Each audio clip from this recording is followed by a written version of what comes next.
Welcome to Assembly Unfiltered. I'm your host, Satchel, and co-founder of Assembly, the Learn to Earn platform.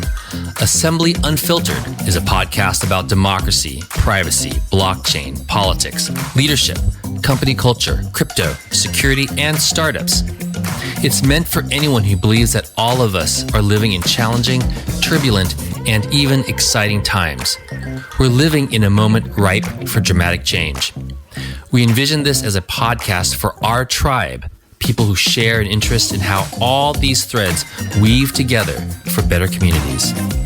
This is meant for our learners, voters, advertisers, civic organizations, tech geeks, developers, and employees. I hope you enjoy this episode of Assembly Unfiltered.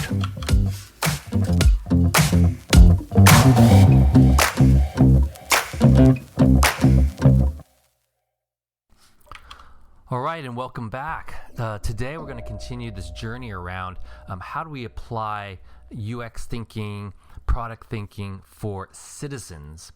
If we pull back and think we can apply technology to solve for democracy issues, for civic engagement, then we need to start thinking about how do we think about citizens and not just users. So user stories for tech-focused solutions to problems is very common. The whole jobs to be done framework has now become mainstream for product organizations. So I think we want to apply something similar for citizens, but I'm not using the term users, and that nomenclature shift is subtle but important.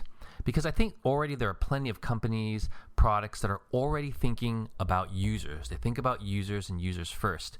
And so that's super valuable in terms of the very focused problem that they need to be solving for. The thing about them in terms of tightly defined personas. Are they a parent and they want to solve something for their kids? Are they a student? Are they someone who works in a supply chain?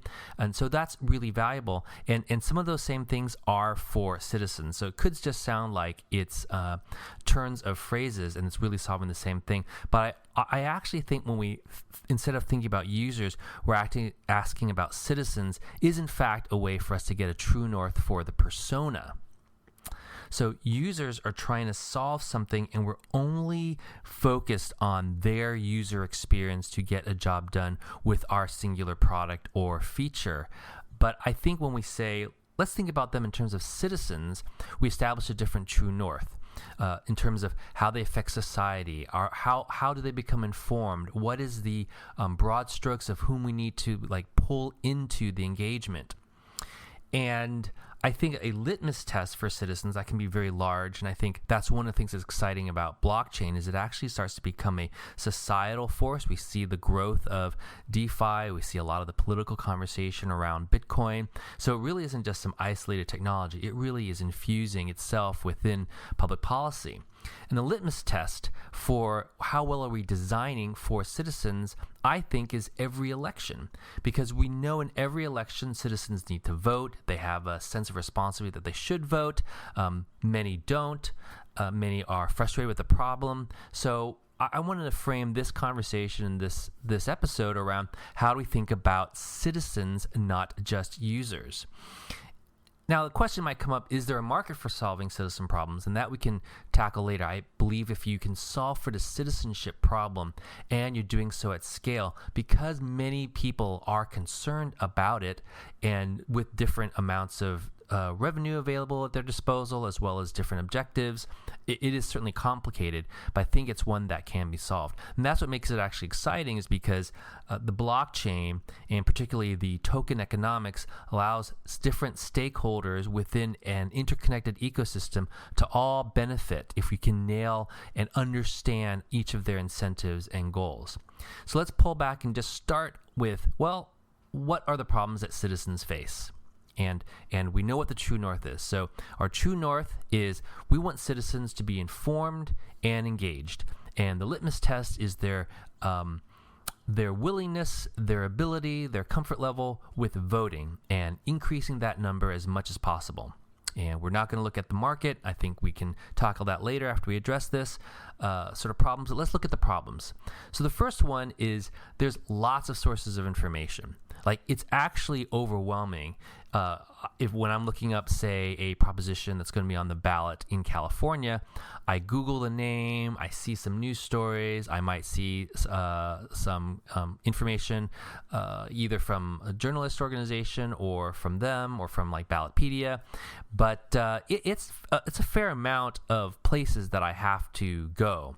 Add to that, as the closer it gets to election, then there's slates that get sent to me, voter guides, depending on which publication I'm reading, and then how much am I in social media, and then there's that bombardment of ads. So there's lots of information, but the information is actually complex. It's not easy to understand, whether it is determining who's a good local judge or DA, or just making a decision on a ballot measure. And I think we're seeing a lot of sort of citizen involvement with referendums, where citizens are actually voting on legislation, and there's a lot of information. It's very complicated. Now, the challenge that's associated with that complexity is, citizens are losing trust over what is a reliable source of information. I think this is also still very complicated to get at. We know that there's a lot of controversy, and we've covered that in other episodes around misinformation on social media, and so I think social media has really amplified a lot of the challenges. But I think there's also an underlying loss of trust over the institutions themselves, the political organizations, the candidates, the politicians, even the news sources and the journalists about, well, who's really going to tell me the truth?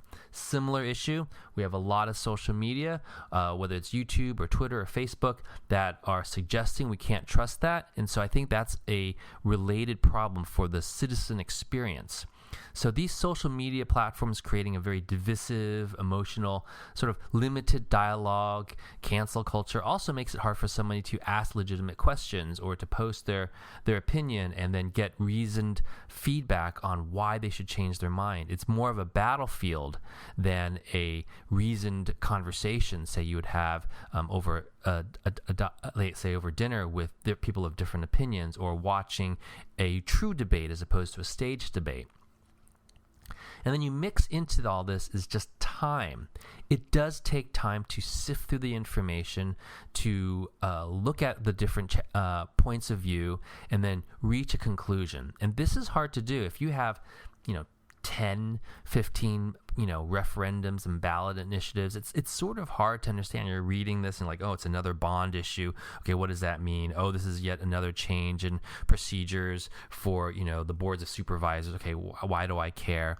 So there's a lot of things that are very difficult to tackle. So I think at the end of the day, it limits their willingness to be engaged and informed. And I think those are tightly related.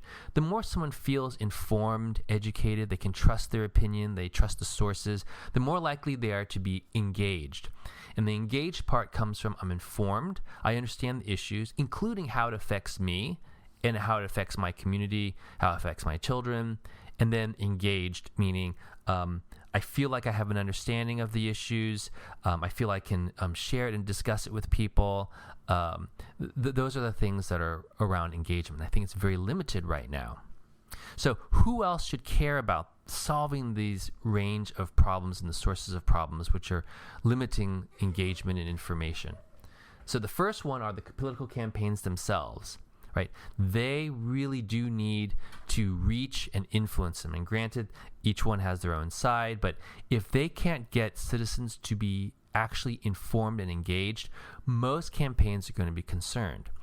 Now, perhaps those that benefit from non-engagement and uninformed citizens, they don't care. But anything that's new, anything that's trying to be reformed, anything that's trying to correct an issue, they're going to want some kind of change. The second group are those civic organizations or issue organizations. So they can be organizations that just care about democratic participation in general. And then there's those that have issues. So they might be supporting the actual campaigns, but for them, the issue is an ongoing education issue for them. So it could be related to healthcare, or it could be related to education policy. And so while the campaigns are important, this ongoing education cycle for their audience is important because it affects the next election cycle, and it might indicate support perhaps for bills that need to get through. The third group that's starting to get more involved about the issue of citizen engagement are brands. They're seeing that brands, and we saw this happen in 2020, is that brands benefit and they want to be more involved to increase society's participation in democracy, for a stronger economy, to stabilize business growth. So we saw a lot of organizations that were saying, hey, we want you to come out and vote in 2020. We want to give you resources so you know where to vote. And then some are seeing there's some benefits for their own brand in promoting to their customer base the fact that they're pro-democracy, not around a specific issue, but they care about democracy sort of in general. And that probably relates to some of this growth of ESG, but I think that this is a little bit more neutral because there are people on where the companies might have a leaning one way or the other, but in the end they still need to have people who are engaged and vote. So let's take a look at what the solution space can be when we've now identified the primary user, or the person persona we want to solve for is the citizen, and that true north is engagement and informed. We want them to be engaged as informed citizens. And other people care. They want more people to vote and who understand the issues. And those are the campaigns and issue organizations as well as brands. So the first part of it is it's a UX problem. Anything that involves time, complexity, there's confusion, making something understandable and accessible. So for example, instead of needing to go across multiple places and doing Google and then kind of like going through all the things, these ads that are popping up if you're on some, random blogging site, but that has a lot of information. It's really a single place that's portable, probably a mobile phone, that somebody can read and really understand it. And I would say related to the UX is a sense of trust. Are they seeing both sides? Do they feel that the content is over-emotional? Are there indicators that said, yeah, this is trustable by beacons or social sort of signals that say, yeah, this can be trusted? The second part of the solution space is time. This is one of those things where people know they should do it, but often don't because of the time. Most people know because of the increased awareness of voting. People are wearing "I just voted" pins. It is important to vote, but there's a lot of time involved to get into the issues. Maybe people are more willing to just vote based on their feelings and party affiliation for very big elections like the presidential.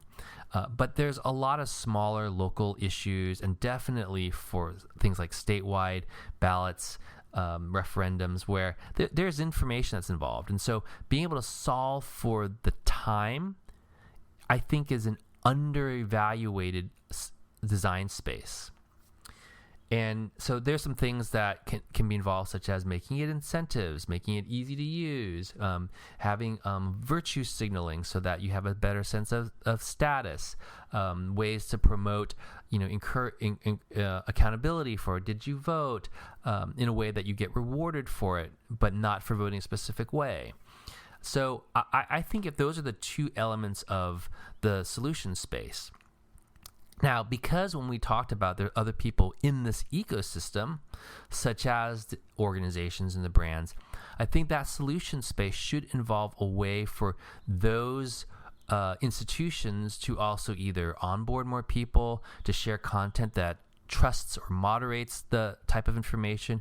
Maybe they're journalists or sort of third-party fact checkers that are incentivized to participate and to gain the trust of others and to indicate that they've reviewed something, and there's sort of a double check or a check and balance to make sure that the fact checkers themselves have been fact checked. And so I think engaging around that is also a very powerful way to build an ecosystem to solve for the citizen.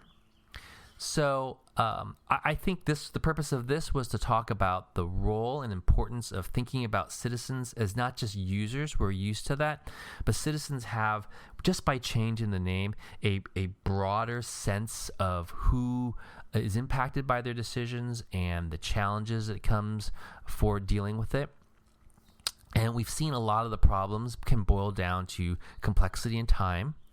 And that the UX, if we had to boil it down, is about accessibility, trust, understanding, and again, solving for time, which could be, they're incentivized to spend the time, they're rewarded for spending the time. So I think this really helps to frame why we want to design for citizens and what's different, and some of the things that we're working on at Assembly. So if you're interested in learning more, go to assembly.digital. All right, until the next episode, thanks.